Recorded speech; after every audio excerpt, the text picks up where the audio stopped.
Doctor B R Ambedkar, waiting for a visa. Foreigners बेशक untouchability के बारे में जानते हैं, लेकिन उन्हें जरा भी अंदाजा नहीं होगा कि असल में ये किस हद तक अमानवीय है। उनके लिए तो ये सोचना भी बड़ा अजीब है कि क्यों कुछ मुट्ठी भर लोग गांव से बाहर अलग थलग रहने को मजबूर है, वो भी ऐसे गांव के बाहर जहां हिंदू लोग मेजोरिटी में रहते हैं। ये अछूत कहे जाने वाले लोग हर रोज गांव की गलियों से गुजरते हुए गंदगी और कचरा सर पे ढोके लेकर जाते हैं। हिंदुओं के दरवाजे पर जाकर उनकी जूठन खाते हैं। हिंदू बनिया की दुकान से तेल मसाले खरीदते हैं तो वो उन्हें छुए बिना सामान देता है। पूरे गांव को अपना ही घर समझते हैं, फिर भी गांव की किसी चीज को छूने का उन्हें हक नहीं है। लोग इनकी परछाई से भी बचकर निकलते हैं। अगर ये किसी को गलती से भी छू ले तो वो आदमी इन्हें 10 गालियां देकर तुरंत नहाने चला जाता है। प्रॉब्लम यह है कि हिंदू अछूतों को कैसे ट्रीट करते हैं, ये कैसे बताया जाए, समझ नहीं आ रहा। एक जनरल डिस्क्रिप्शन या इस छुआछूत के केस रिकॉर्ड और हिंदुओं का इनके प्रति ट्रीटमेंट, ये दो मेथड है जिनसे ये बात समझाई जा सकती है। मुझे लगता है कि पहले से दूसरा वाला तरीका ज्यादा इफेक्टिव है। मैंने जो ये सब बातें लिखी है वो अपने और दूसरों के एक्सपीरियंस के बेस पर है।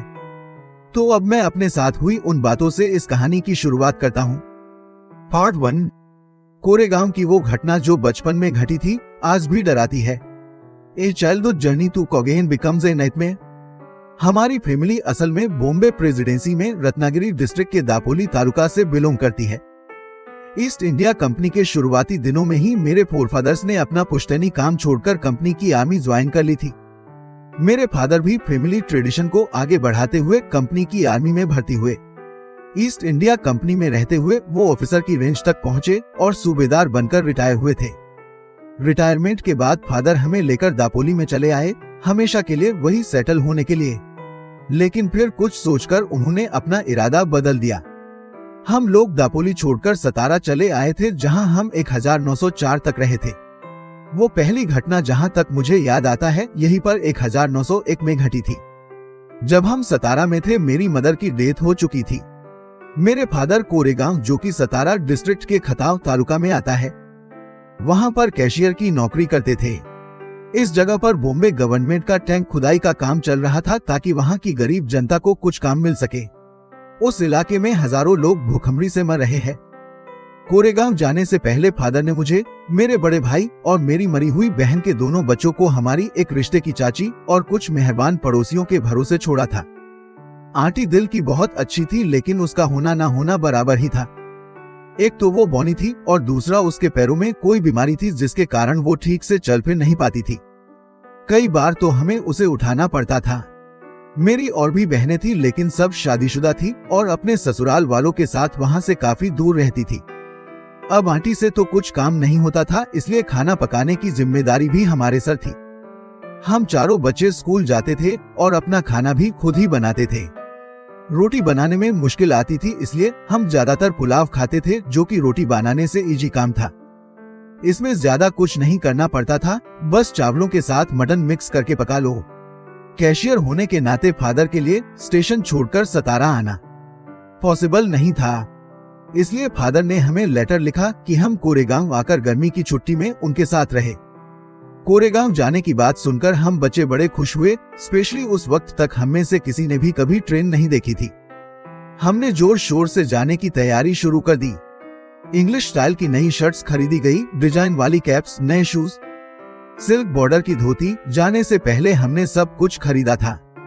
फादर ने हमें ट्रेवलिंग के बारे में सब कुछ समझा दिया और ये भी बोला कि डेट हम उन्हें पहले से इन्फॉर्म कर दे ताकि वो हमें लेने अपना पियून भेज सके, जो हमें रेलवे स्टेशन से कोरेगांव लेकर जाएगा।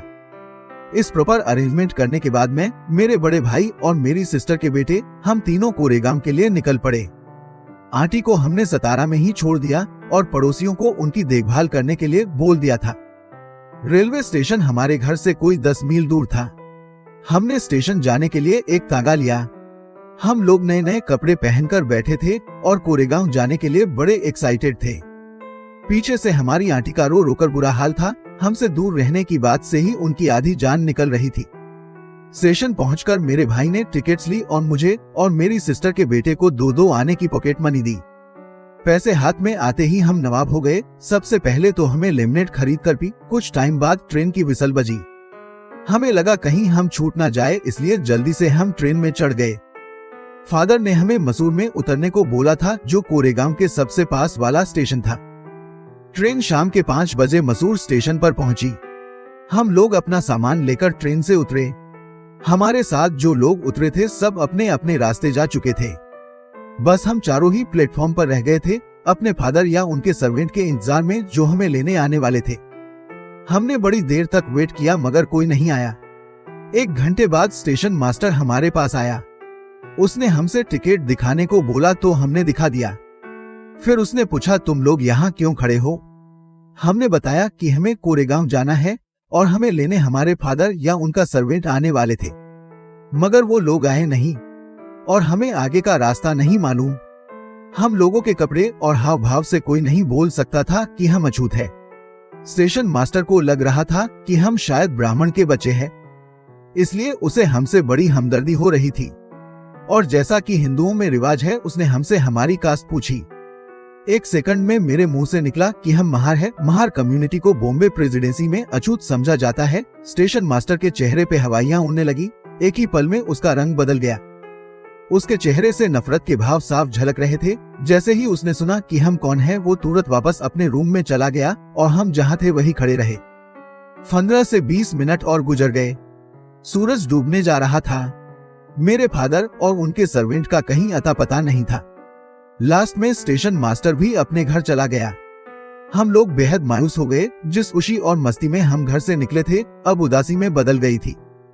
आधे घंटे बाद स्टेशन मास्टर वापस आया और पूछा, अब तुम लोगों ने क्या सोचा है? हमने कहा, अगर हमें कोई बैलगाड़ी किराए पर मिल जाए तो हम कोरेगांव के लिए निकल लेंगे, नहीं तो पैदल ही चले जाएंगे अगर ज्यादा दूर नहीं हुआ तो। स्टेशन के बाहर कई सारी बैलगाड़ियां सवारी के इंतजार में खड़ी थी, मगर हमारे महार होने के बाद फैल गई थी, इसलिए कोई भी गाड़ी वाला हमें ले जाने को तैयार नहीं था। हम अछूत थे ना, उनकी गाड़ियों को गंदा जो कर देते। डबल किराए का ऑफर भी काम नहीं आया। हमारी तरफ से बार्गेन करने वाला स्टेशन मास्टर, जो अब तक खड़ा चुपचाप तमाशा देख रहा था, अचानक हमसे पूछने लगा, क्या तुम बैलगाड़ी चला सकते हो? हमें लगा शायद वो हमारी हेल्प करना चाहता है, तो हमने चिल्लाकर बोला, हाँ हाँ हम चला सकते हैं। तो ठीक है, बैलगाड़ी तुम चलाओगे, मगर तुम्हें गाड़ी वाले को डबल किराया देना होगा और वो पैदल तुम्हारे साथ साथ चलेगा। इस शर्त के साथ एक गाड़ी वाला हमें अपनी गाड़ी देने को तैयार हुआ। आखिर होता भी क्यों नहीं, एक तो उसे डबल भाड़ा मिल रहा था और ऊपर से उसे किसी को अछूत के साथ भी नहीं बैठना पड़ेगा। अब शाम के 6:30 हो चुके थे। हम रात होने से पहले पहले कोरेगांव पहुंचना चाहते थे, इसलिए हमने गाड़ी वाले से पहले ही पूछ लिया कि कोरेगांव अभी कितनी दूर है और हमें कितना टाइम लग जाएगा। लेकिन उसने हमें अश्योर किया कि कोरेगांव 3 घंटे से ज्यादा दूर नहीं है। उसकी बात का यकीन करते हुए हमने अपना सामान चढ़ाया और बैलगाड़ी में बैठ गए। जाने से पहले हमने स्टेशन मास्टर का शुक्रिया अदा किया। हम में से एक ने गाड़ी हाँकने की जिम्मेदारी ली और सफर शुरू हुआ। गाड़ी वाला हमारे साइड में ही चल रहा था। अभी स्टेशन से कुछ ही दूर एक नदी पड़ती थी। नदी सूखी पड़ी थी, बस कहीं कहीं पर पानी भरा हुआ था। गाड़ी वाले ने हमसे बोला, यहाँ रुककर थोड़ा खाना वाना खा लो, आगे रास्ते में पानी नहीं मिलेगा। हमने उसकी बात मान ली और गाड़ी रोक दी। उसने बोला, मुझे मेरे किराए में से थोड़े पैसे दे दो, पास के गांव जाकर खाना खा के आता हूँ। मेरे भाई ने उसे थोड़े पैसे दे दिए। मैं जल्दी से खाना खाकर लौटता हूँ, उसने बोला और चला गया। भूख तो हमें भी बड़े जोरों की लगी थी, तो हम भी खाना निकाल कर खाने लगे। आंटी ने पड़ोसियों को बोलकर रास्ते के लिए बढ़िया खाना बनवाया था। हमने टिफिन बॉक्स खोले और खाने बैठ गए। हम में से एक पानी लेने नदी के किनारे गया, मगर वो वहां पानी की जगह कीचड़ भरा हुआ था, जिसमें जानवरों का गोबर भरा हुआ था। ये पानी इंसानों के पीने लायक तो हरगिज नहीं था। उसमें से इतनी बदबू आ रही थी कि हमें उल्टी आ गई। हमने खाने के डब्बे बंद कर दिए और गाड़ी वाले का वेट करने लगे। उसका कहीं अता पता नहीं था। फिर बड़ी देर बाद वो वापस आया, तो एक बार फिर हमने जर्नी स्टार्ट की। कोई 4 या मील चलने के बाद अचानक वो गाड़ी में चढ़ गया और गाड़ी खुद हाँकने लगा। उसकी ये हरकत बड़ी अजीब थी। पहले तो वो हमारे साथ गाड़ी में बैठने को तैयार ही नहीं था कि कहीं हमारे टच करने से वो गंदा ना हो जाए, और अब देखो खुद गाड़ी चला रहा था। पता नहीं उसे क्या हो गया था। खैर, डर के मारे हमने उससे कुछ पूछा भी नहीं, बस यूं ही चुपचाप बैठे रहे। हमें तो बस कोरेगांव पहुंचने की जल्दी थी। बैलगाड़ी चलती जा रही थी। हम सब खामोश थे। यूं ही चलते चलते थोड़ी देर बाद रात का अंधेरा छा गया। रोड्स में स्ट्रीट लैंप न होने की वजह से कुछ दिखाई नहीं दे रहा था। ऊपर से सड़क भी एकदम सुनसान थी, दूर दूर तक ना आदमी की जात। हमारी जान सूख रही थी। मसूर से चले हुए बहुत देर हो गई थी। लगभग 3 घंटे से ज्यादा का सफर हो चुका था। अब तक तो कोरेगांव आ जाना चाहिए था। हमें अब कुछ शक सा हो रहा था कि जरूर ये गाड़ी वाला हमें किसी सुनसान जगह पे ले जाकर मार डालेगा, क्योंकि हमने अच्छे कपड़े और गोल्ड ज्वेलरी वगैरह पहनी हुई थी और पैसे भी थे हमारे पास। बेसब्री में हम जब भी उससे पूछते, भैया कोरेगांव और कितनी दूर है, तो उसका एक ही जवाब होता, ज्यादा दूर नहीं है, बस पहुंचने वाले हैं। अब तक रात के 10 बज चुके थे मगर कोरेगांव नहीं आया था। हम लोग बड़ी देर तक रोते रहे और उस गाड़ी वाले को कोसते रहे मगर उसने कोई रिप्लाई नहीं दिया। तभी हमें दूर से लाइट जलती दिखी। गाड़ी वाले ने पूछा, तुम्हें वो लाइट दिख रही है? ये टोल कलेक्टर की लाइट है, हम रात को यही रुकेंगे। सुनकर हम थोड़े रिलैक्स हुए। जहां से लाइट आ रही वहां टोल कलेक्टर का हट था। हमने सवाल पूछ कर गाड़ी वाले की जान खा ली थी। कब पहुंचेंगे? हम सही रोड से तो जा रहे हैं ना? कितनी टाइम और लगेगा? वगैरह वगैरह। और पूरे 2 घंटे बाद फाइनली आधी रात के वक्त बैलगाड़ी टोल कलेक्टर के हट पे आके रुकी। ये जगह एक पहाड़ी की नीचे थी। हमारी तरह वहां कई सारी बैलगाड़ियों की लाइन लगी हुई थी। सब यहाँ पर रात को रेस्ट करने के लिए रुके थे। अब तक हमें जोरों की भूख लगाई थी। खाना तो हमारे पास था लेकिन पानी नहीं था। तो हमने अपने गाड़ी वाले से पूछा कि हमें पानी मिल सकता है क्या? गाड़ी वाले ने कहा, टोल कलेक्टर हिंदू है और अगर तुमने बोला कि तुम महार हो तो पानी मिलने का तो सवाल ही नहीं है। ऐसा करो, खुद को मुसलमान बोल दो, तब वो शायद तुम्हें पानी दे दे। उसकी एडवाइस पर मैं टोल कलेक्टर के पास गया और पूछा, थोड़ा पानी मिलेगा क्या? कौन हो तुम? उसने पूछा। हम मुस्लिम्स हैं। क्योंकि मुझे अच्छी उर्दू आती थी इसलिए मैंने ये बात उर्दू में उसे कन्विंस करने के लिए बोली। उसे हम पर शक तो नहीं हुआ लेकिन पानी हमें फिर भी नहीं मिला। उसने बड़े रूडली कहा, तुम्हारे लिए किसने यहाँ पानी रखा है? ऊपर पहाड़ी पे पानी मिल जाएगा, अगर चाहिए तो जाकर ले आओ, मेरे पास कोई पानी वानी नहीं है। मैं गाड़ी के पास आया और अपने भाई को सारी बात बताई। मुझे नहीं पता उसे कैसा फील हुआ होगा मगर उसने हम सबको सोने के लिए बोल दिया। बैलों को गाड़ी से खोल दिया गया था। गाड़ी को नीचे जमीन पर रखा गया जिसके अंदर हमने अपने बिस्तर लगाए और सोने के लिए लेट गए। यहाँ काफी लोग थे इसलिए अब हम बेफिक्र होके सो सकते थे। लेकिन हमारे दिमाग में कई सारी बातें घूम रही थी। हमारे पास खाने की ढेर सारी चीजें थे और भूख भी काफी लगी थी लेकिन बस पानी नहीं था। और हमें पानी सिर्फ इसलिए नहीं मिल पा रहा था क्योंकि हम अछूत थे। और यही एक ख्याल बार बार हमारे दिमाग में घूम रहा था। मैंने बोला, हम सेफ जगह पर है इसलिए चलो सोते हैं। लेकिन मेरा भाई नहीं माना। हम चारों एक साथ सो जाए, ये बात उसे ठीक नहीं लग रही थी। कुछ भी हो सकता है इसलिए 2 लोग सोएंगे और बाकी 2 पहरा देंगे, उसने आइडिया दिया। और इस तरह बारी से सोकर हमने पहाड़ी के नीचे वो रात गुजारी। सुबह 5 बजे के करीब गाड़ी वाला आया और बोला, कोरेगांव के लिए निकलते हैं, मगर हमने साफ मना कर दिया। 8 बजे से पहले हम यहाँ से हिलेंगे भी नहीं। अब हम कोई चांस नहीं ले सकते। गाड़ी वाला चुप हो गया। ठीक 8 बजे हम कोरेगांव के लिए निकल पड़े और करीब 11 बजे कोरेगांव पहुंचे। मेरे फादर ने जब हमें देखा तो सरप्राइज रह गए। दरअसल उन्हें हमारे आने की कोई खबर नहीं थी। हमने इन्फॉर्मेशन दी थी मगर वो मानने को तैयार ही नहीं थे। बाद में पता चला कि सारी गलती दरअसल सर्वेंट की थी। उसे हमारा लेटर मिला मगर वो फादर को देना भूल गया था। इस घटना का मेरी लाइफ में बड़ा इम्पोर्टेंट रोल रहा है। तब मैं सिर्फ 9 इयर्स का था, लेकिन आज भी इस घटना का असर मेरे दिलो दिमाग में उतना ही गहरा है। मुझे ये मालूम था कि मेरा जन्म एक अछूत फैमिली में हुआ है, मगर अछूत के साथ असल में कैसा सुलूक किया जाता है ये बात मैं बड़े अच्छे से समझ चुका था। जैसे कि हमको बाकी बच्चों के साथ बैठना अलाउड नहीं था। क्लास में मेरी परफॉर्मेंस किसी से भी कम नहीं थी, फिर भी मुझे एक कोने में बैठना होता था। मेरे चटाई भी अलग थी जिसमें मैं अकेला बैठता था। क्लासरूम की सफाई करने वाला मेरी चटाई को टच भी नहीं करता था। मुझे अपनी चटाई को घर लेकर जाना होता था और अगले दिन फिर वापस लाता था। ऊंची जात के बच्चों को जब प्यास लगती वो स्कूल के नल को खोलकर पानी पी लेते थे, लेकिन मेरी कंडीशन अलग थी। मुझे नल को छूने की परमिशन नहीं थी। मुझे प्यास लगती तो मैं टीचर से रिक्वेस्ट करता, फिर टीचर चपरासी को बोलते और वो मेरे लिए नल खोलता था, तब जाकर मुझे पानी पीने को मिलता। अगर चपरासी आस पास नहीं है तो उसके आने तक मुझे प्यासे रहना होता था।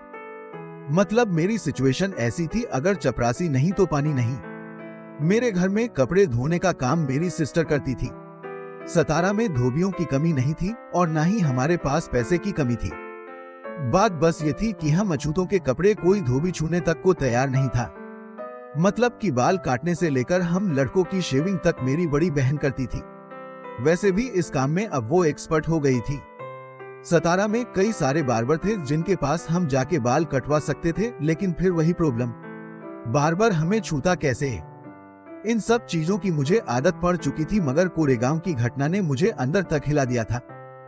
हमारे साथ जो कुछ भी हुआ था उसने मुझे अनटचेबिलिटी के बारे में काफी कुछ सोचने पर मजबूर कर दिया था। Back from the West and unable to find lodging in Baroda. 1916 में मैं पढ़ाई पूरी करके इंडिया लौटा। मुझे बड़ौदा के महाराजा ने हायर एजुकेशन के लिए अमेरिका भेजा था, जहां मैंने 1913 से 1917 तक न्यूयॉर्क के कोलंबिया यूनिवर्सिटी में स्टडी की। फिर इकोनॉमिक्स की पढ़ाई के लिए मैं 1917 में लंदन चला गया। मैंने वहां यूनिवर्सिटी ऑफ लंदन के department of the school of economics में पोस्ट ग्रेजुएट के लिए एडमिशन लिया, मगर 1918 में ही अपनी स्टडीज फिनिश किए बिना मैं वापस इंडिया आ गया था। मुझे बड़ौदा स्टेट की नौकरी करनी थी क्योंकि उन्होंने ही मेरी एजुकेशन का सारा खर्चा उठाया था। मुझे इंडिया आते ही बड़ौदा जाना पड़ा था, मगर मेरे बड़ौदा की सर्विस छोड़ने का मेरे प्रेजेंट पर्पज से कोई लेना देना है। मैं इस मसले में पढ़ना ही नहीं चाहता हूँ। मैं तो बस बड़ौदा में अपने साथ हुए सोशल एक्सपीरियंसेस को लेकर कंसर्न हूँ और उनके बारे में बात करना चाहता हूँ। यूरोप और अमेरिका में जो 5 साल मैंने गुजारे थे, उससे मेरे दिलो दिमाग से अनटचेबिलिटी की बातें एकदम साफ हो गई थी। मैं भूल चुका था कि मैं एक अछूत हूँ, और ये भी भूल चुका था कि इंडिया में एक अछूत जहाँ भी जाता है वहाँ अपने साथ साथ दूसरों के लिए भी प्रॉब्लम क्रिएट करता है। लेकिन मैं जैसे ही इंडिया लौटा, स्टेशन से बाहर कदम रखते ही मेरे दिमाग में कुछ सवाल घूमने लगे। मुझे कहाँ जाना है, कौन मुझे लेने आएगा। मैं बेहद मायूस हो गया था। मैं जानता था इस शहर में कई सारे हिंदू होटल्स हैं जिन्हें विशेस बोलते हैं, मगर वो लोग मुझे अंदर घुसने नहीं देंगे। एक ही तरीका था कि मैं झूठ बोलकर रूम बुक करा लूं, लेकिन अगर मैं पकड़ा गया तो, मुझे मालूम था अगर मैं पकड़ा गया तो अंजाम क्या होगा। बड़ौदा में मेरे कुछ फ्रेंड्स भी रहते थे जो मेरे साथ अमेरिका में पढ़े थे। अगर मैं उनके पास गया तो क्या वो रहने देंगे? मुझे श्योर नहीं था, हो सकता है वो रहने दे या फिर एक अछूत को अपने घर बुलाने में उन्हें शर्म आए। मैं बड़ी देर तक स्टेशन की छत के नीचे खड़े यही सोचता रहा, कहाँ जाऊं, क्या करूं। फिर मैंने सोचा कि चलो इंक्वायरी करता हूं कि कैंप में कोई जगह है। अब तक सारे पैसेंजर्स जा चुके थे, बस मैं ही बचा था। 1-2 हैकनीपन परेंसिस कैरेज ड्राइवर्स लोस परेंसिस यानी कुलीज जिन्हें कोई पैसेंजर नहीं मिला था, सामान उठाने के लिए मेरी तरफ देख रहे थे। मैंने एक को आवाज लगाई और पूछा, यहाँ कैंप में कोई होटल है क्या? उसने कहा एक पारसी सराय है और वो लोग पेइंग गेस्ट लेते हैं। पारसी सराय का नाम सुनकर मेरा दिल खुश हो गया। पारसी लोग जोरोएस्ट्रियन रिलीजन को मानते हैं। इनके यहाँ छूत अछूत जैसा कोई कल्चर नहीं है, क्योंकि उनके धर्म में अनटचेबिलिटी है ही नहीं। तो इस पारसी सराय में मुझे अछूत की तरह ट्रीट करने का तो सवाल ही पैदा नहीं होगा। बड़ी उम्मीद के साथ बेफिक्र होकर मैंने अपना सामान कुली को दिया और ड्राइवर को कैंप में पारसी सराय चलने को बोला। एक 2 स्टोरी बिल्डिंग में पारसी सराय थी। सराय का केयर टेकर एक बूढ़ा पारसी था जो अपनी फैमिली के साथ ग्राउंड फ्लोर पर रहता था। जो टूरिस्ट यहाँ रहने आते उनके खाने पीने की जिम्मेदारी केयर टेकर पर थी। बिल्डिंग के सामने हमारी गाड़ी आके रुकी तो पारसी केयर टेकर ने मुझे ऊपर जाने को बोला। मैं ऊपर चला गया। कैरेज ड्राइवर मेरा सामान लेकर आया और अपना किराया लेकर वापस चला गया। मुझे बड़ी खुशी हो रही थी कि आखिर मेरे रहने की प्रॉब्लम सोल्व हो गई। मैंने कपड़े चेंज कर ही रहा था कि केयर टेकर हाथ में एक बुक लिए मेरे रूम में आया। तब तक उसने देख लिया था कि मैंने सदरा और कश्ती नहीं पहना था, जो पारसियों की पहचान है। कौन हो तुम? उसने तीखी आवाज में पूछा। मुझे मालूम नहीं था कि पारसी सराय सिर्फ पारसी लोगों को रूम देती है। मैंने बोला मैं हिंदू हूँ। उसे बड़ा शौक लगा। तुम यहाँ नहीं रह सकते, उसने मुझे बोला। मुझे बेहद डिसअपॉइंटमेंट हुई। फिर से मेरे सामने वही सवाल खड़ा हो गया, जाऊं तो जाऊं कहां? खुद को कंट्रोल करते हुए मैंने उसे बोला, मैं हिंदू हूं तो क्या हुआ? मुझे यहाँ रहने में कोई प्रॉब्लम नहीं है, तो आपको क्या प्रॉब्लम है? अरे, तुम यहाँ कैसे रह सकते हो? मुझे रजिस्टर भी तो मेंटेन करना होता है। कौन यहाँ आता है, कौन जाता है? उसकी बात में पॉइंट था। मुझे उसकी प्रॉब्लम समझ आ रही थी। मुझे एक आइडिया आया। रजिस्टर में लिखने के लिए मैं कोई पारसी नाम रख लेता हूँ। मैंने कहा, वैसे भी मुझे कोई ऑब्जेक्ट नहीं है, तो तुम्हें क्यों है? और मैं यहाँ रहने के पैसे भी तो दे रहा हूँ, इसमें तो तुम्हारा ही फायदा है। केयरटेकर मेरी बात से एग्री लग रहा था। वैसे भी काफी टाइम वहाँ कोई पेइंग गेस्ट नहीं आया था और उसे पैसे की भी जरूरत थी।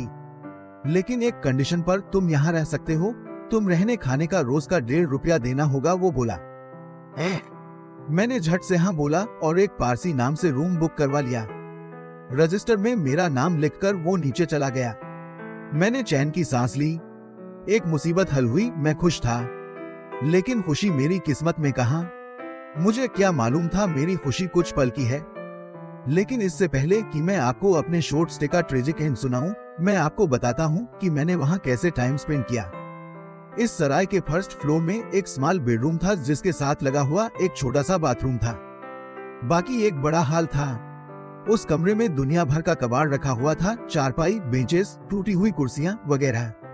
इस कबाड़ खाने के बीच में इकलौता पेइंग गेस्ट था। सुबह केयरटेकर मेरे लिए एक कप चाय लेकर आया। फिर 9:30 बजे वो मेरे लिए ब्रेकफास्ट लेकर आया।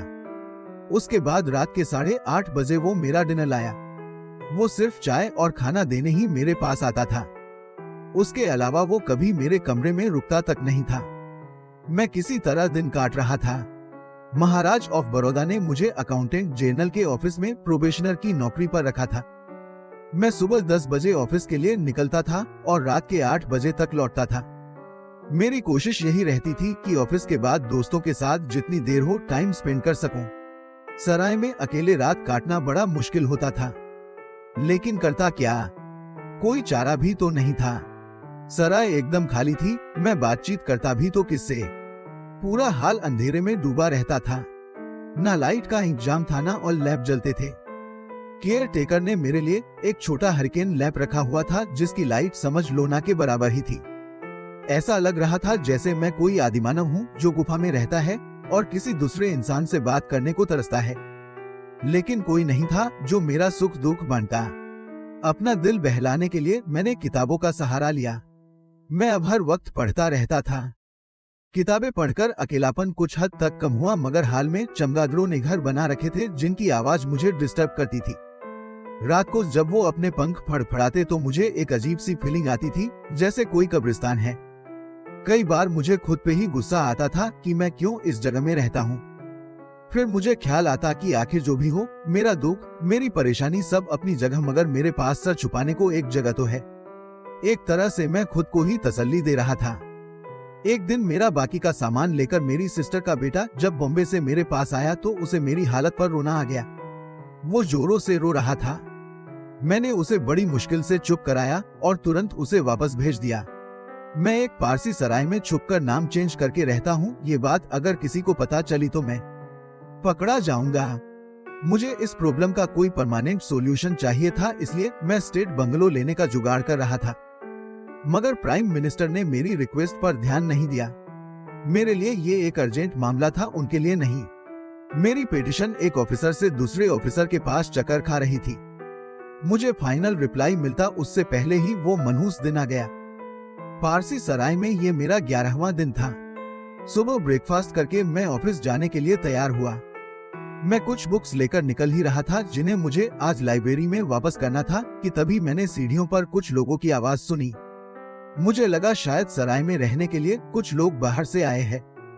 ये देखने के लिए कि कौन आया है, मैं रूम से बाहर झांकने लगा। मैंने देखा लंबे तगड़े पारसी लोगों का एक ग्रुप गुस्से में मेरे ही रूम की तरफ आ रहा था। उन सबके हाथ में स्टिक्स थी। उन्हें देखते ही मैं समझ गया कि ये कोई टूरिस्ट ग्रुप नहीं है और उन्होंने भी इस बात का प्रूफ तुरंत दे दिया। वो लोग मेरे रूम के बाहर लाइन में खड़े हो गए और मुझ पर सवालों की बौछार कर दी। कौन हो तुम? यहाँ क्यों आए हो? तुम्हारी हिम्मत कैसे हुई पारसी बनकर यहाँ रहने की? बदमाश कहीं के, तुमने पारसियों की जगह को अछूत कर दिया है। उनके सवाल बम की तरह मेरे दिमाग में फट रहे थे, लेकिन मेरे पास कोई जवाब नहीं था। मैं चुपचाप खड़ा रहा।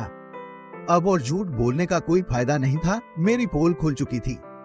इनफैक्ट मेरा खुद को पारसी बोलना एक फ्रॉड है और मेरा फ्रॉड पकड़ा गया था।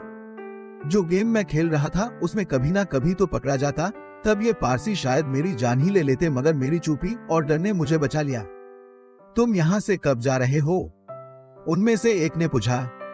बड़ी मुश्किल से मुझे एक शेल्टर मिला था, मैं इसे किसी भी कीमत पर खोना नहीं चाहता था। अब मुझसे चुप नहीं रहा गया। मैंने उनसे कहा, मुझे कम से कम एक हफ्ते की तो मोहलत दो। मैंने सोचा तब तक शायद मिनिस्टर मुझे स्टेट बंगलो दिलवा देंगे, लेकिन उन पारसी लोगों ने मेरी एक नहीं सुनी। मुझे अल्टीमेटम मिला कि शाम तक मैं अपना बोरिया बिस्तर समेट कर चलता बनूं, वरना अंजाम बहुत बुरा होगा। मैंने अपना सारा सामान समेटा और वहां से निकलकर सड़क पे आ गया। अब मेरे पास रहने का कोई ठिकाना नहीं था। उस वक्त मेरी हालत क्या थी क्या बताऊं। मैं फूट फूट कर रोया। मेरे दिल से सबके लिए बदुआएं निकल रही थी। मेरे सर से छत छीन ली गई थी। कहने को तो वो जगह किसी जेल की कोठरी से कम नहीं थी, लेकिन मेरे लिए उसकी क्या इंपॉर्टेंस थी ये सिर्फ मैं ही जानता हूँ। पारसियों के चले जाने के बाद मैं कुछ देर सोचता रहा कि अब क्या करूं। मुझे पूरा यकीन था कि जल्दी मुझे स्टेट बंगलो मिल जाएगा और फिर सारी प्रॉब्लम दूर हो जाएगी। इसलिए घर की प्रॉब्लम एक टेम्परेरी प्रॉब्लम थी, इस बारे में ज्यादा टेंशन क्या लेना। तब तक मैं किसी फ्रेंड के घर जा सकता हूँ, लेकिन बड़ौदा में मेरा कोई ऐसा फ्रेंड नहीं था जो मेरी तरह अनटचेबल हो। दूसरी जात वाले कुछ लोग मेरे फ्रेंड्स थे। एक हिंदू था और एक इंडियन क्रिश्चियन। पहले मैं अपने हिंदू फ्रेंड के घर गया।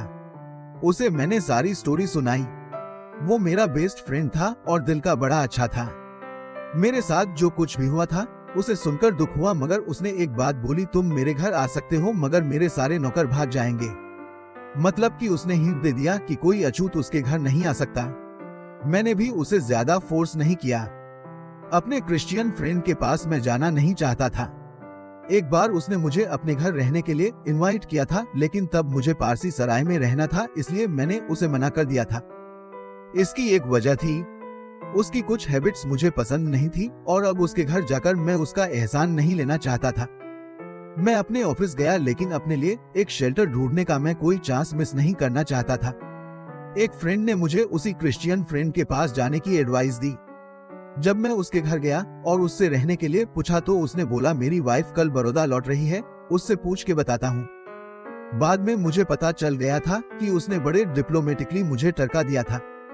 असल में वो और उसकी फैमिली ओरिजिनली ब्राह्मण कास्ट के थे, लेकिन अब वो क्रिश्चियन बन चुके थे। कन्वर्ट होने के बाद मेरा फ्रेंड तो लिबरल सोचता था, मगर उसकी वाइफ अभी भी ऑर्थोडॉक्स ख्यालों की थी और मुझ जैसे अछूत को घर में नहीं रखना चाहती थी। मेरी आखिरी उम्मीद भी मिट्टी में मिल गई थी। शाम के करीब 4 बज रहे थे जब मैं अपने इंडियन क्रिश्चियन फ्रेंड के घर से निकला। मेरे सामने सबसे बड़ा एक ही सवाल था, कहाँ जाऊं? पारसी सराय मैंने छोड़ दी थी और किसी फ्रेंड के घर मुझे जगह नहीं मिली। अब बस एक ही रास्ता बचा था कि मैं बॉम्बे लौट जाऊं। बड़ौदा से बॉम्बे की ट्रेन रात के 9 बजे छूटती थी। अभी 5 घंटे बाकी थे। 5 घंटे कैसे गुजारे जाए? क्या फिर से सराय में जाऊं या फ्रेंड के घर जाऊं? पारसी सराय जाने की मेरी हिम्मत नहीं हुई। मुझे डर था कहीं वो लोग मुझ पर अटैक ना कर दे। दोस्त के घर मैं जाना नहीं चाहता था। मैं मजबूर था, लेकिन उसके सामने खुद को और मजबूर नहीं दिखाना चाहता था। तो मैंने सोचा चलो कमाठी बाग पार्क में चलता हूँ, जो शहर और कैंप के बीच में पड़ता है। वक्त मेरे माइंड में कई सारी बातें घूम रही थी। मेरे साथ अब तक जो कुछ हुआ था उसके बारे में, और स्पेशली मेरे पेरेंट्स जो मुझे बड़े याद आ रहे थे। करीब 8 बजे मैं गार्डन से निकला, एक तांगा लिया और सीधे पारसी सराय आकर रुका। मैंने अपना लगेज उतारा। केयर टेकर मुझे देखकर बाहर आ गया। हमने एक दूसरे को देखा, वो भी चुप रहा, मैं भी चुप रहा। शायद उसे लग रहा था कि शायद उसकी वजह से मुझे इतनी प्रॉब्लम हो रही है। मैंने उसका बिल दिया और वो चुपचाप पैसे लेकर वापस अंदर चला गया। मैं बड़ी उम्मीद लेकर बड़ौदा आया था। मैंने कई सारे ऑफर्स भी रिजेक्ट किए थे। वॉर टाइम चल रहा था। इंडिया में कई सारे एजुकेशनल सर्विसेज में वेकेंट पोस्ट थी। वैसे तो मैं लंदन में भी कई जाने माने लोगों को जानता था, मगर मैंने किसी को अप्रोच नहीं किया था। मुझे लगा मेरी फर्स्ट ड्यूटी बड़ौदा के महाराज के लिए है, जिन्होंने मेरी एजुकेशन का सारा खर्चा उठाया था। और आज मैं बड़ौदा में 11 दिन रहकर वापस बॉम्बे जाने को मजबूर हूँ। पूरे 18 सालों तक मुझे ये सीन नहीं भूला था। गुस्से में पागल 1 दर्जन पारसी हाथों में डंडे लिए मेरे आगे खड़े हैं और मैं उनसे रहम की भीख मांग रहा हूँ। और इतने सालों बाद भी इस बात को याद करके मेरी आंखों में आंसू आ जाते हैं। और उस दिन फर्स्ट टाइम मुझे पता चला कि एक अछूत जितना हिंदू के लिए अछूत है, उतना ही पारसियों के लिए भी है। Pride, awkwardness and a dangerous accident in Chalisgaon. ये 1929 था। बॉम्बे गवर्नमेंट ने अछूतों के दुख दर्दों के बारे में इन्वेस्टिगेट करने के लिए एक कमेटी अपॉइंट की। मैं इस कमेटी का मेंबर था। कमेटी को पूरे इलाके में घूमकर अछूतों पर हो रहे जुल्म और इनजस्टिस के मामलों को इन्वेस्टिगेट करना था। कमेटी को डिवाइड किया गया। मेरे साथ एक और मेंबर था। हमें खानदेश के 2 डिस्ट्रिक्ट दिए गए थे। हम दोनों ने अपने काम फिनिश करके अलग अलग निकल गए। वो एक हिंदू संत से मिलने चला गया और मैं ट्रेन से बॉम्बे के लिए निकल पड़ा। चालीसगांव में उतरकर मैं एक विलेज में गया जो धुलिया लाइन में पड़ता था। मुझे यहाँ पर एक सोशल बायकाट का केस इन्वेस्टिगेट करना था। गांव के कुछ हिंदुओं ने एक अनटचेबल को गांव से बाहर निकाल दिया था। चालीसगांव के अछूत स्टेशन आए और मुझसे रिक्वेस्ट करके बोले कि मैं रात में उनके साथ स्टे करूं। मेरा प्लान था कि मैं सोशल बायकाट का केस स्टडी करके सीधे बॉम्बे चला जाऊंगा, लेकिन उन लोगों की रिक्वेस्ट पर मुझे उनकी बात माननी पड़ी। मैंने विलेज जाने के लिए धुलिया की ट्रेन ली। वहां पहुंचकर मैंने उन्हें विलेज की सिचुएशन के बारे में बताया और नेक्स्ट ट्रेन से चालीसगांव आ गया। स्टेशन पर चालीसगांव के अछूत मेरा वेट कर रहे थे। उन्होंने मुझे फूलों की माला पहनाई। अछूतों का मोहल्ला यानी माहरवाड़ा वहां से 2 मील दूर था। बीच में एक नदी पड़ती थी जिस पर एक पुल था। हमें इसी पुल से होकर विलेज तक जाना था। स्टेशन पर कई सारे तांगे सवारी के इंतजार में खड़े थे। वैसे माहरवाड़ा वॉकिंग डिस्टेंस में था। मुझे लगा लोग आएंगे और तुरंत मुझे उस तरफ ले जाएंगे, मगर ऐसा कुछ हुआ नहीं और मुझे समझ नहीं आया कि मैं वेट क्यों कर रहा हूँ। करीब 1 घंटे बाद एक तांगा प्लेटफॉर्म पे मेरे पास आकर रुका। मैं उस पर बैठ गया। उस तांगे पर हम 2 ही लोग थे, एक तांगे वाला और एक मैं। बाकी लोग एक शॉर्टकट से पैदल आ रहे थे। तांगा अभी 200 कदम भी नहीं चला होगा कि एक कार के साथ उसकी टक्कर होते होते बची। मुझे क्या पता था कि ड्राइवर इतना अनाड़ी होगा। वहां खड़ा एक पुलिसमैन जोर से चिल्लाया, तब जाकर कार वाले ने ब्रेक लगाए। खैर हम लोग पुल तक पहुंचे। इस पुल की रेलिंग या दीवारें नहीं थी जैसा कि अक्सर नदी के बड़े पुलों में होती है। 5 या 10 फीट की दूर पर बीच बीच में पत्थर लगे हुए थे। जिस रोड पे हम आ रहे थे, ये पुल उससे राइट एंगल पर नदी के ऊपर बना था, इसलिए रोड से पुल तक आने के लिए एक शार्प टर्न लेना पड़ता था। पुल के फर्स्ट स्टोन के पास घोड़े ने स्ट्रेट जाने के बजाय टर्न ले लिया और लड़खड़ा गया। तांगे का पहिया इतनी जोर से पत्थर से टकराया कि मैं तांगे से उछलकर सीधा जमीन पर गिरा और मेरा तांगा और घोड़ा दोनों जाकर नदी में गिरे। मैं इतने जोर से गिरा था कि थोड़ी देर यूं ही सेंसलेस पड़ा रहा। माहरवाड़ा नदी के अपोजिट साइड में था। स्टेशन में मुझे लेने जो लोग आए थे वो शॉर्टकट लेकर मुझसे पहले पहुंच चुके थे। उन्होंने मुझे उठाया और माहरवाड़ा लेकर गए। बच्चे, औरतें, मर्द सब मेरी हालत पर रो रहे थे। मैं बुरी तरह इंजर्ड था। मेरा पैर भी टूट गया था। कई दिनों तक तो मैं चल ही नहीं पाया। ये सब अचानक कैसे हुआ मुझे कुछ समझ नहीं आ रहा था। डेली उस पुल से तांगे पास होते थे, लेकिन कभी किसी घोड़े वाला का कंट्रोल लूज नहीं हुआ, तो फिर मेरा तांगा ही क्यों टूटा। इंक्वायरी करने पर असली बात मालूम पड़ी। रेलवे स्टेशन पर तांगा मिलने में टाइम इसलिए लग रहा था क्योंकि कोई भी तांगे वाला एक अनटचेबल को अपने तांगे में बिठाने को रेडी नहीं था। ये उनकी शान के खिलाफ था और मैं स्टेशन से पैदल चलकर जाऊं, ये बात महार लोगों को बर्दाश्त नहीं हो रही थी क्योंकि वो मेरी बड़ी रिस्पेक्ट करते थे। तो डिसाइड ये हुआ कि तांगे वाला अपनी तांगा रेंट पर देगा मगर खुद नहीं चलाएगा। महार लोगों को कोई दूसरा ड्राइवर ढूंढना होगा जो मुझे बैठाकर माहरवाड़ी तक लेकर जाए। लेकिन ये लोग भूल गए थे कि इज्जत से ज्यादा से पैसेंजर की सेफ्टी ज्यादा जरूरी है। इनमें से किसी को भी तांगा चलाना नहीं आता था क्योंकि ये इनका काम नहीं था। फिर एक आदमी ने रिस्पॉन्सिबिलिटी ली और मुझे तांगे पर बिठाकर ले गया। उसने सोचा तांगा चलाना कौन सा मुश्किल काम है, मगर उससे कंट्रोल छूट गया और ये एक्सीडेंट हो गया। चालीसगांव के इन महार लोगों ने तो इज्जत बचाने के लिए मेरी लाइफ ही दांव पे लगा दी थी। उस दिन मुझे समझ आया कि एक अनपढ़ तांगे वाला भी खुद को एक अछूत से कहीं ज्यादा सुपीरियर समझता है, फिर चाहे वो अछूत कोई बैरिस्टर ही क्यों ना हो। For polluting the water in the port of Daulatabad. Daulatabad port में पानी गंदा करना। 1934 में movement of the depress classes के मेरे कुछ साथियों ने मेरे साथ घूमने का प्लान बनाया। मैं मान गया। हमने डिसाइड किया कि हम लोग वेरुल के बुद्धिस्ट केव्स भी जाएंगे। मुझे पहले नासिक जाना था, जहां मेरे फ्रेंड्स मुझे ज्वाइन करने वाले थे। वेरुल जाने के लिए हमें पहले औरंगाबाद जाना था। औरंगाबाद तब मोहम्मडन स्टेट हैदराबाद का एक टाउन था जो हिज हाइनेस निजाम के अंडर आता था। औरंगाबाद पहुंचने के लिए हमें पहले एक और शहर दौलताबाद से होकर गुजरना था। ये टाउन भी हैदराबाद स्टेट में था। दौलताबाद एक हिस्टोरिकल सिटी है। किसी जमाने में ये एक फेमस हिंदू राजा रामदेव राय की कैपिटल हुआ करता था। दौलताबाद फोर्ट के जाना माना एंशिएंट हिस्टोरिकल मोन्यूमेंट है, जिसे देखने दूर दूर से टूरिस्ट आते हैं। तो हमने भी प्लान किया कि हम लोग दौलताबाद फोर्ट देखने जाएंगे। हमने कुछ बसें और टूरिस्ट कार हायर की। हम लोग कुल मिलाकर 30 लोग थे। हम नासिक से योवला पहुंचे क्योंकि ये औरंगाबाद के रास्ते में पड़ता था। वैसे हमने पहले से अपना कोई टूरिस्ट प्लान अनाउंस नहीं किया था। हमारा आइडिया था कि हम लोग चुपचाप से सारी जगह घूम फिर के आ जाएंगे। दरअसल हम उन प्रॉब्लम्स को अवॉइड करना चाहते थे जो हम जैसे अनटचेबल लोगों को ट्रेवलिंग के दौरान होती है। जिन जगहों पर हमें स्टे करना था वहां हम पहले से इन्फॉर्म कर चुके थे। हालांकि हम लोग निजाम के स्टेट से होकर जा रहे थे, मगर हमारा कोई आदमी हमें मिलने नहीं आया। दौलताबाद काफी डिफरेंट लगा। वहां हमारे लोगों को ऑलरेडी इन्फॉर्म कर दिया गया था कि हम वहां स्टे करने आ रहे हैं, इसलिए वो लोग शहर के बाहर ही हमारा वेट कर रहे थे। उन्होंने सजेस्ट किया कि फोर्ट जाने से पहले हम लोग गाड़ियों से उतरकर फ्रेश हो जाए और कुछ चाय नाश्ता कर ले।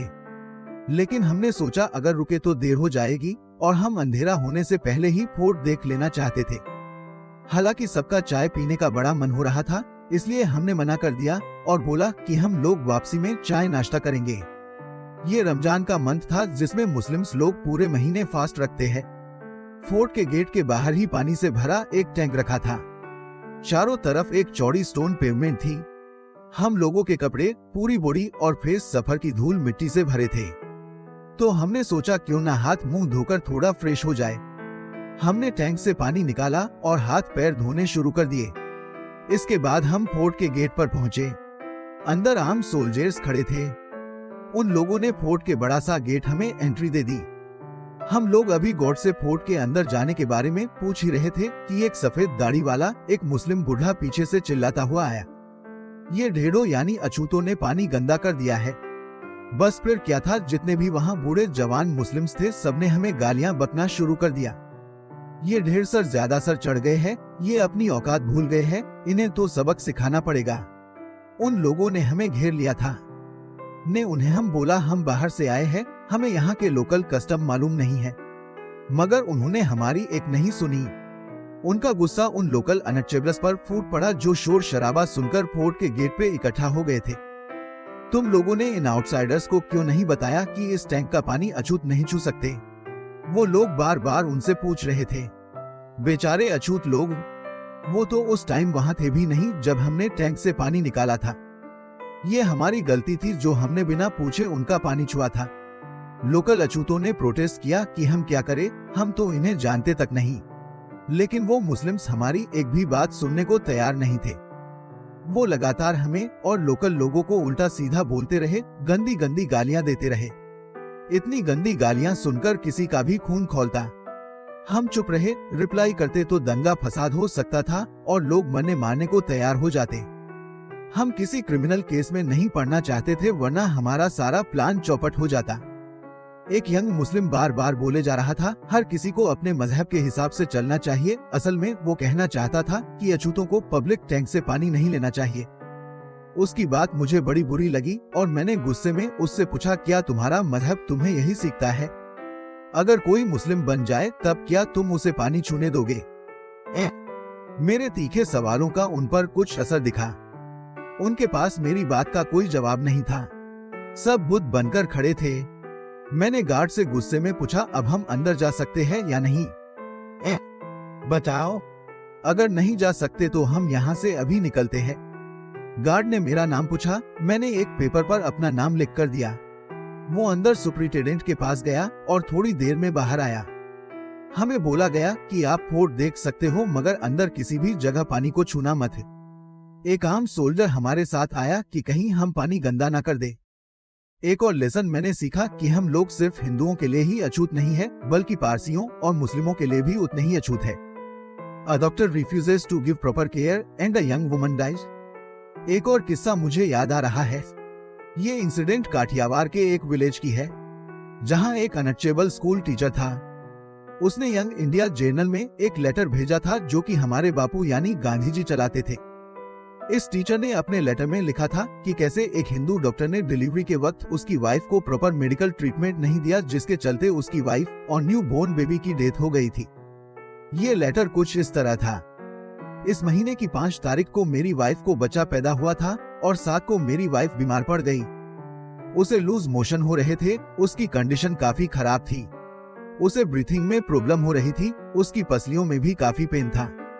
मैं डॉक्टर को बुलाने गया, मगर उसने ये बोलकर इनकार कर दिया कि वो एक हरिजन के घर नहीं जाएगा और न ही वो बच्चे को देखेगा। मैं फिर नगर सेठ और गरासिया दरबार गया और उनसे मदद की भीख मांगी। नगर सेठ ने इस शर्त के साथ कि मैं 2 रुपये फीस दूंगा, डॉक्टर को मेरे घर चलने के लिए मना लिया। डॉक्टर मेरे घर आया, मगर इस शर्त पे कि वो मेरी वाइफ और बच्चे को हरिजन कॉलोनी के बाहर देखेगा। मैं अपनी बीवी और बच्चे को कॉलोनी के बाहर लेकर गया। डॉक्टर ने थर्मामीटर एक मुस्लिम को पकड़ाया, उसने मुझे और मैंने अपनी वाइफ को। मेरी वाइफ ने थर्मोमीटर मुंह में रखने के बाद मुझे दिया, मैंने मुस्लिम को और मुस्लिम ने डॉक्टर को। ये शाम 8 बजे की बात थी। डॉक्टर ने थर्मोमीटर को लैंप की रोशनी में चेक किया और बोला पेशेंट को न्यूमोनिया हुआ है। फिर उसके बाद वो वापस चला गया और मेडिसिन भिजवा दी। मैं बाजार से कुछ लिसीड लेकर आया और अपनी वाइफ को दिया। मेरे 2 रुपये देने के बावजूद डॉक्टर ने मेरी वाइफ को दोबारा चेक करने से मना कर दिया। रात भर मेरी वाइफ की कंडीशन खराब रही और आज दोपहर 2 बजे उसकी डेथ हो गई है। स्कूल टीचर ने लेटर में अपना नाम नहीं लिखा था और न ही डॉक्टर का नाम लिखा था। ये एक अनटचेबल की गुहार थी, जिसे डर के मारे अपना असली नाम छुपा रहा था। मगर जो कुछ उसके साथ हुआ था एक कड़वी सच्चाई थी, जिसे किसी भी कीमत पर झूठलाया नहीं जा सकता था। उस डॉक्टर ने जो भी किया इंसानियत के खिलाफ था। अगर वो छुआछूत जैसी सोशल एविल्स को सपोर्ट कर रहा है तो उसके पढ़े लिखे होने का फायदा ही क्या था। उसने एक बीमार औरत की क्रिटिकल कंडीशन देखते हुए भी उसे मरने के लिए छोड़ दिया था। उसने अपने मेडिकल प्रोफेशन के साथ गद्दारी की थी।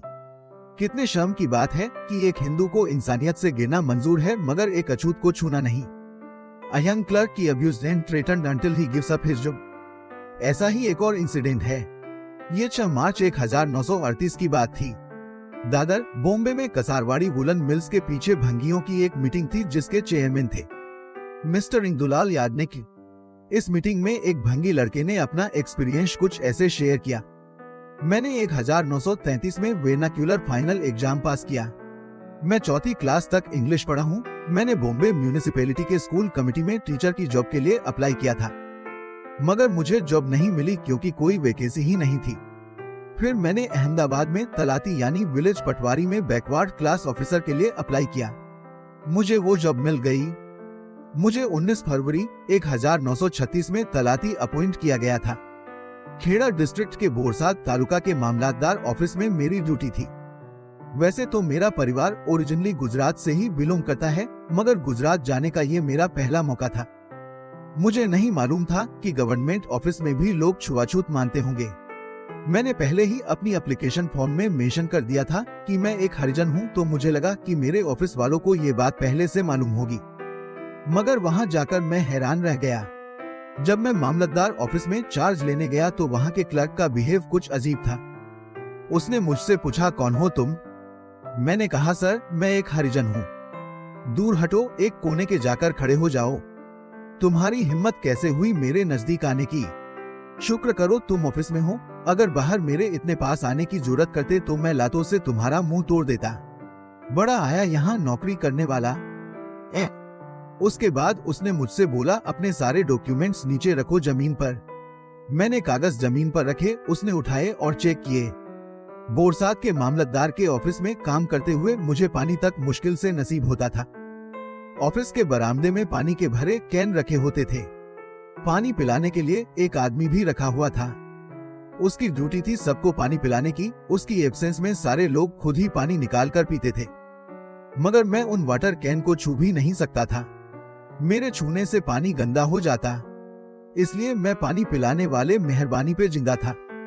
मेरे लिए एक छोटा जंग लगा गिलास रखा हुआ था। इस गिलास को ना तो कोई टच करता था और ना ही धोता था। वाटरमैन मुझे इसी गिलास में ऊपर से पानी डालकर देता था।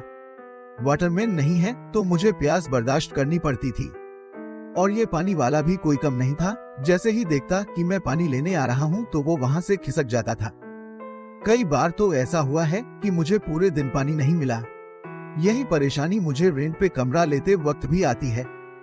बोरसाद में मेरा कोई नहीं है और कोई हिंदू मुझे मकान रेंट पे देने को तैयार नहीं होता।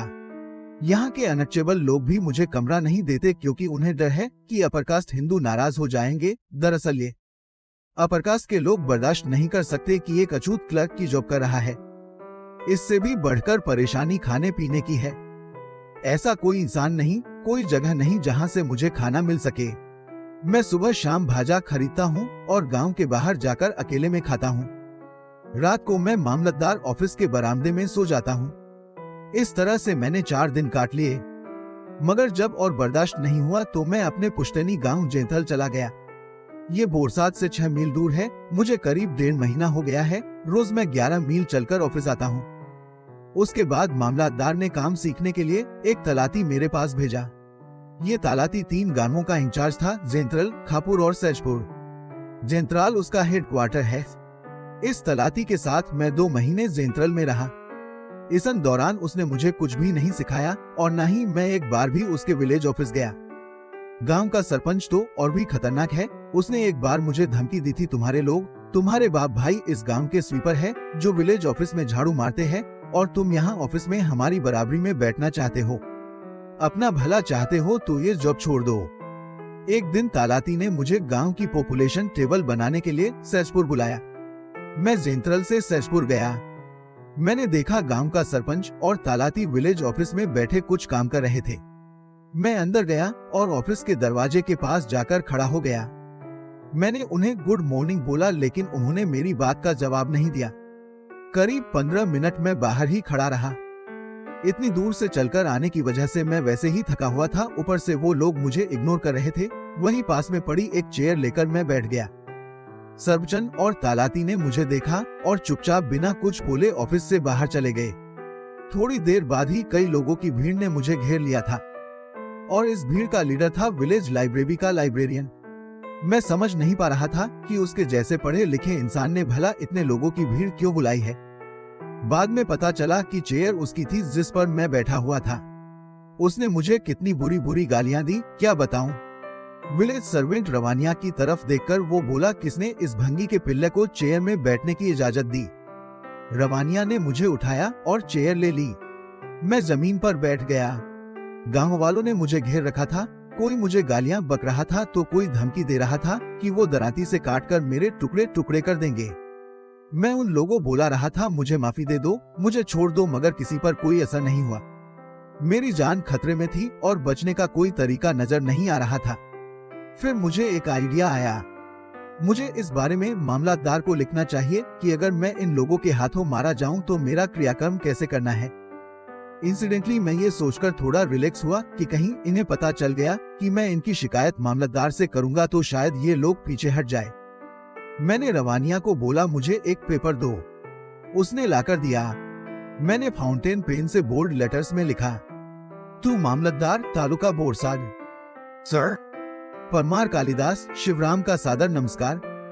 मैं आपको ये इन्फॉर्म करना चाहता हूँ कि मेरी जान खतरे में है और ये सब इसलिए हुआ क्योंकि मैंने अपने पेरेंट की बात नहीं सुनी। मेहरबानी करके मेरे पेरेंट्स को मेरी मौत की खबर पहुंचा दीजिएगा। लाइब्रेरियन ने मेरा लिखा हुआ लेटर पढ़ा। फाड़ो इसे अभी, उसने मुझसे कहा। मैंने लेटर फाड़ दिया। सबने मिलकर मेरी बेइज्जती करनी शुरू कर दी। तुम खुद को हमारा तलाती बोलते हो, तुम भंगी होकर हमारे ऑफिस में आकर कुर्सी में बैठना चाहते हो। उन लोगों के तेवर देखकर मैं बेहद डर गया। मैंने उनसे रहम की भीख मांगी और बोला, आइंदा ऐसी गलती नहीं होगी। और मैंने प्रॉमिस किया कि मैं ये जॉब भी छोड़ दूंगा। शाम के 7 बजे तक भीड़ ने मुझे वहां से जाने नहीं दिया। तलाती और मुखिया भी तब तक वहां नहीं पहुंचे थे। फिर जब गांव वाले चले गए तो मैं भी 15 दिन की छुट्टी लेकर अपने पेरेंट्स के पास बॉम्बे लौट आया।